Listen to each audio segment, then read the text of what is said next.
राज्यात नुकत्याच अगोदर नगरपालिका आणि नंतर महानगरपालिका निवडणुका पार पडल्या। त्यामध्ये भाजप नेते आणि अजित पवार यांच्यामध्ये आरोप प्रत्यारोप आणि टीका टिप्पणी असा चांगलाच कलगीतुरा रंगला होता। त्यात कधी मुरलीधर मोहोळ आणि अजित पवार तर कधी रवींद्र चव्हाण आणि अजित पवार असे आमने सामने आले होते। त्यात पुण्यातील 11 नगरपालिकांवर अजितदादांनी आपली सत्ता आणून भाजपला जोरदार प्रत्युत्तर दिलं खरं, पण बालेकिल्ला असलेल्या पुणे व पिंपरी चिंचवड महानगरपालिकेत मात्र अजितदादांना खास यश मिळवता आलं नाही। आता जिल्हा परिषद निवडणूक आली, त्यात पुन्हा भाजप स्वतंत्र लढतंय। पुणे जिल्हा परिषद ही अजितदादांच्या ताब्यात राहिलेली आहे, त्यामुळे आता मनपानंतर झेडपीचा बालेकिल्ला भाजपला आपल्या ताब्यात घ्यायचा आहे। झेडपी भाजपच्या ताब्यात जाऊ नये म्हणून दोन्ही राष्ट्रवादी एकत्र लढतंय, पण बारामतीमध्ये मात्र अजितदादांनी भाजपची माणसं जवळ केलीत। ते कशासाठी जाणून घेऊ सविस्तर। पुणे झेडपी मध्ये दोन्ही राष्ट्रवादी काँग्रेसचे उमेदवार हे घड्याळ चिन्हावर लढतील असं उपमुख्यमंत्री अजित पवार यांनी आधीच जाहीर केलं होतं। त्यानुसार अनेक जिल्हा परिषद गट आणि गणामध्ये घड्याळ चिन्हावर उमेदवार उभे केलेत। काही ठिकाणी मात्र घड्याळ चिन्हाला विरोध करत तुतारीवर निवडणूक लढवली पाहिजे अशी मागणी होत होती। आंबेगावमध्ये राष्ट्रवादीचे नेते दिलीप वळसे पाटील आणि राष्ट्रवादी शरद पवार गटाचे देवदत्त निकम यांच्यामध्ये जोरदार संघर्ष आहे। त्यामुळे देवदत्त निकमांनी घड्याळ चिन्हावर उमेदवार देण्यास विरोध दर्शवला।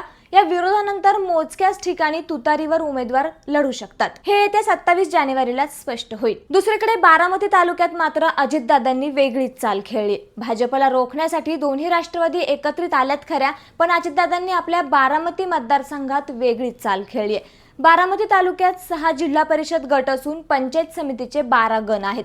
त्यातील 10 गणांमध्ये राष्ट्रवादीचे उमेदवार घड्याळ चिन्हावर निवडणूक लढवतायत, तर 2 गणांमध्ये राष्ट्रवादीचे उमेदवारच नाहीत।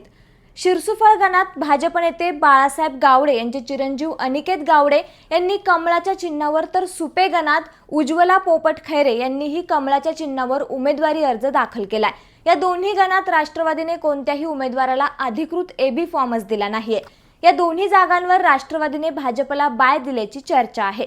या दोन्ही ठिकाणी राष्ट्रवादी काँग्रेस उमेदवार पुरस्कृत करेल असं सांगितलं जातंय, पण प्रत्यक्षात येथे घड्याळाचे चिन्हच नसेल। दुसरीकडे अजित पवार यांनी यंदा नवख्या उमेदवारांना रिंगणात उतरवले, परंतु राष्ट्रवादी काँग्रेसचे नेते शरद पवार यांची माणसं जवळ करण्याऐवजी त्यांनी भाजपची माणसं जवळ केल्याचं 2 गणातील उमेदवारीवरून दिसून येते। तर दुसरीकडे निरावा गज गटात भाजपचे अभिजित देवकाते यांच्या पत्नी शिवानी या घड्याळ चिन्हावर निवडणुकीच्या रिंगणात उतरल्या आहेत। अजितदादांना शरद पवार यांची माणसं जवळ करण्याऐवजी भाजपच्या लोकांवर प्रेम दाखवले, तर इतर तालुक्यांमध्ये अजित पवार हे भाजप विरोधात 2 हात करणार आहेत। पण बारामतीमध्ये मात्र भाजपला अजितदादांनी बाय दिलाय, त्यामुळे अजितदादांना अजूनही भाजपची लोक जवळ वाटतायत का, हेच यावरून दिसतंय। त्यामुळे मंडळी, अजित पवारांच्या या बारामतीतील चालीबद्दल तुम्हाला काय वाटतं आम्हाला कमेंट करून नक्की कळवा, आणि असेच नवनवीन माहितीपूर्ण व्हिडिओ पाहण्यासाठी लेट्सअप मराठीला नक्की फॉलो करा। धन्यवाद।